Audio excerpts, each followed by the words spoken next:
네, 반갑습니다. 경자입니다. 오늘은 8월에 청약하는 종목 중에서 가장 큰 사이즈로 등장하는 넥스틸 워밍업으로 알아보겠습니다.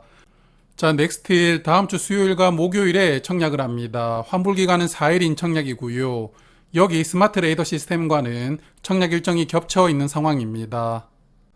이 종목을 분석하면서 가장 눈길이 갔던 부분은 밸류입니다. 공모 가격이 상단으로 정해지면 시가총액은 3,250억 원으로 등장하는데요.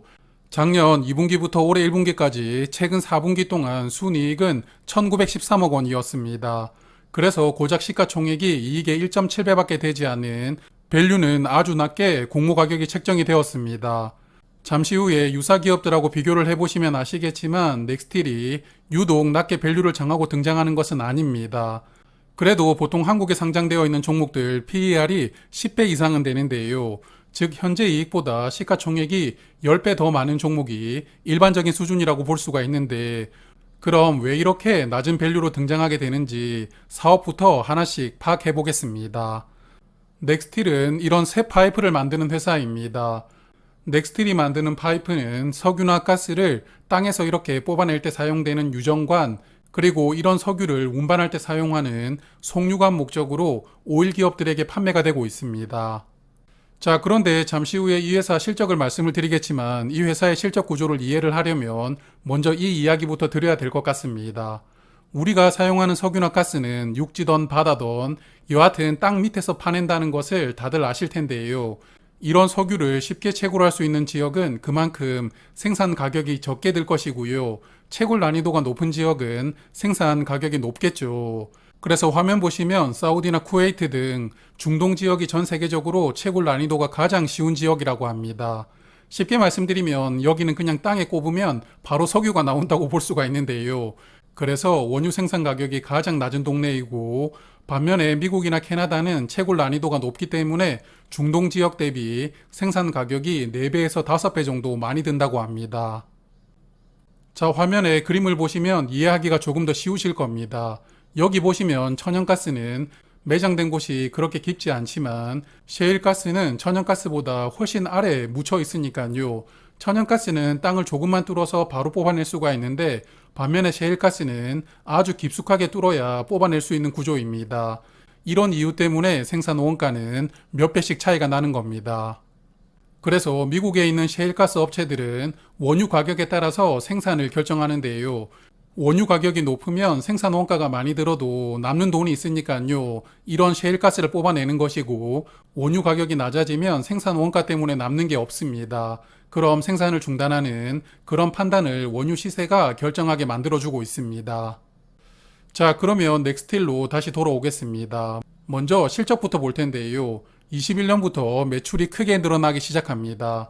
20년 매출액이 약 2,100억 원이었는데 21년에는 4,200억 원으로 늘어났고요. 22년에는 6,600억 원으로 늘어납니다. 매출이 매년 2,000억 원씩 성큼성큼 늘어나는데, 그러면서 이익도 폭발적으로 늘어납니다. 21년에 영업이익은 168억 원이었지만 22년에는 1,813억 원으로 이익은 거의 10배가 넘게 늘어났습니다. 게다가 이 회사는 올해 1분기 실적도 엄청난데 매출액은 2,317억 원이었고 영업이익은 1분기에만 776억 원이었습니다. 그래서 전년 실적의 3분의 1 수준을 벌써 1분기에 달성하게 되었습니다. 전년도 기준으로 보면 매출의 77%는 해외에서 나오고 있습니다. 그래서 이 회사는 수출 중심으로 유정관이나 송유관을 판매하고 있는데, 증권신고서를 보니까 주로 미국으로 수출을 한다고 기재가 되어 있었습니다. 미국은 이런 파이프를 국가별로 쿼터를 정해서 수입을 하고 있다고 합니다. 화면을 한번 보시면 한국은 미국 내에서 용접 관관 기준 시장 점유율이 25% 정도로 유지가 되고 있는 흐름입니다. 그래서 한국에게 배정된 쿼터가 25% 정도라고 예상을 해볼 수가 있고요. 이 쿼터를 또 국내 업체들에게 할당을 하는 구조라고 합니다. 그래서 넥스틸은 쿼터로 인해서 미국 쪽 판매 수량이 더 확대가 되는 것은 불가능해 보이는 구조라고 생각이 되었는데요.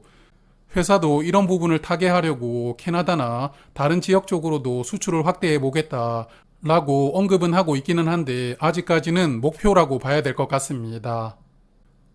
자, 그러면 수출 물량이 급격하게 늘어난 것도 아닌데 왜 이 회사 실적이 최근에 엄청나게 좋아졌냐면 미국 쪽으로 수출하는 제품의 판매 단가가 크게 올랐기 때문입니다. 여기 그래프 파란색 선은 유정관이고 빨강색 선은 송유관인데요. 20년에는 가격이 톤당 $1,000 아래였는데 가격이 계속 상승하죠. 그래서 22년에 유정관은 $2,500를 넘었고 송유관도 $2,500 근처까지 올라갔습니다. 이렇게 가격은 작년에 정점을 찍고 지금은 약간씩 하락하는 추세인데요.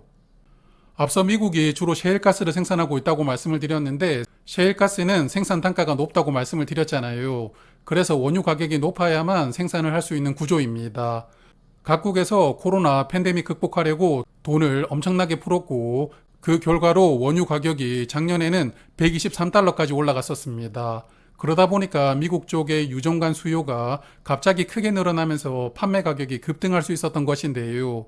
지금은 다시 원유 가격이 $80로 조금씩 내려오고 있다 보니까 유정관의 판가도 조금씩 내려오는 추세라고 보시면 될 것 같습니다. 그래서 넥스틸은 원유 시세에 따라서 이익 규모가 크게 좌우되는 사업 구조를 가지고 있습니다. 이런 사업 구조는 넥스틸과 비슷한 제품을 취급하는 세아제강이나 휴스틸도 동일하게 적용되고 있습니다. 마침 이 두 회사는 공모가 산정을 위해서 유사 기업으로 선정이 되었던데요. 그래서 현재 주가 기준으로 밸류를 다시 한번 체크하겠습니다. 휴스틸은 어제 주가가 6,190원이었습니다. 시가총액이 3,478억 원이고요. 최근 4분기 순이익은 여기도 엄청난데 무려 2,588억 원입니다. 그래서 현재 주가 기준으로 PER은 1.3배밖에 되질 않고요. 세아제강도 같은 방식으로 계산을 해보면 PER이 2.5배가 됩니다. 그리고 서두에서도 말씀을 드렸지만 넥스틸은 공모가 상단 기준으로 PER은 1.7배인데요. 일단 세 개 기업 모두 밸류가 아주 낮은 상태인데 이게 최근에 미국 쪽 용접 관관의 판매 가격이 정점을 찍고 조금씩 내려오고 있다고 말씀을 드렸잖아요. 그래서 피크아웃 부담감이 주가에 반영되고 있다 보니까 다들 이런 밸류가 유지가 되고 있는 것 같습니다. 그래도 최근에는 유가가 조금씩 올라가고 있는 상황이라서 향후에 넥스틸도 지금보다는 이익 규모가 약간 축소될 수도 있겠지만 급격하게 축소되지는 않을 것 같습니다. 그리고 세아제강의 밸류와 비교를 해보면 그래도 상단 공모가 기준으로 약 50% 정도는 상승 여력이 있다고 볼 수도 있으니까요. 수요 예측만 괜찮게 나와주면 상장일의 주가 상승 여력은 어느 정도는 있을 것이라고 기대를 해보고 싶습니다. 자, 그러면 회사에 대해서는 여기까지 보고 청약 정보 체크를 해보겠습니다. 총 700만 주를 모집하는데 일반 투자자에게 175만 주가 배정될 예정이고요. 우리사주 조합에도 20% 비중을 꽉 채워서 140만 주를 배정을 해두었는데 우리사주 완판 가능성은 수요 예측 결과를 말씀드릴 때 체크하겠습니다. 청약 주관사는 하나증권이 단독으로 주관을 합니다. 일반 청약 한도는 8만 5천 주이고요. 최소 청약 수량은 30주가 됩니다. 그리고 하나증권도 청약 수수료는 2,000원입니다. 자, 그런데 이 종목 가장 큰 허들이 있는데 바로 구주 매출입니다. 넥스틸 홀딩스라는 법인이 335만 주를 구주 매출로 매각을 하는데요. 이게 모집 수량의 48%나 됩니다. 법인 이름이 넥스틸 홀딩스라서 저는 넥스틸의 계열사라고 생각을 했는데 증권신고서를 보니까 계열사는 아니고 재무적 투자자들이 투자 목적으로 만든 법인이라고 합니다. 그래서 최대 주주의 구주 매출은 아니기 때문에 그나마 다행이지만 그래도 구주 매출이 모집 수량의 절반을 차지하고 있는데요. 이걸 기관 투자자들이 어떻게 생각을 할지 모르겠습니다. 그동안에 구주 매출이 높았던 종목은 상장을 철회하거나 수요 예측 결과가 부진하게 나오는 경우가 많았습니다. 그래서 사실 이런 구주 매출을 보고 있으면 기존 투자자가 엑시트를 하려고 상장을 하는 것 같기도 한데요.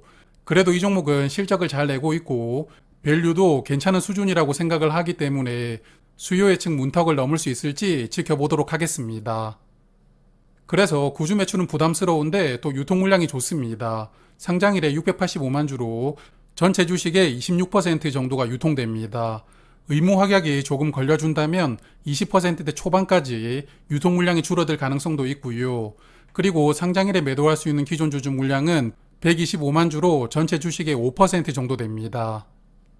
기존 주주 명단을 보니까 딱 한 군데 있었습니다. 구주 매출로 주식을 매각하는 넥스틸 홀딩스가 자녀 주식 중에 절반을 상장일에 또 매도할 수 있게 되었습니다. 그래서 넥스틸 홀딩스는 상장하면 본인들이 가진 지분을 거의 다 정리를 하게 될 것 같고요. 그래도 기존 주주 물량이 많은 편이 아니고 개인 주주가 없다는 점은 장점이라고 생각합니다. 그래서 이 넥스틸 홀딩스가 상장일의 흐름을 만들어주는 역할을 조금은 해줄 필요가 있겠습니다. 이 종목은 다음 주 월요일인 7일에 수요 예측 결과가 발표가 되니까요. 그때 다시 한번 정리를 해보도록 하고, 지난달에 청약을 했던 파두는 수요 예측 결과가 애매하게 나왔죠. 하지만 넥스틸은 좋은 결과로 마음 편하게 청약하기를 바라봅니다. 그럼 오늘도 고맙습니다.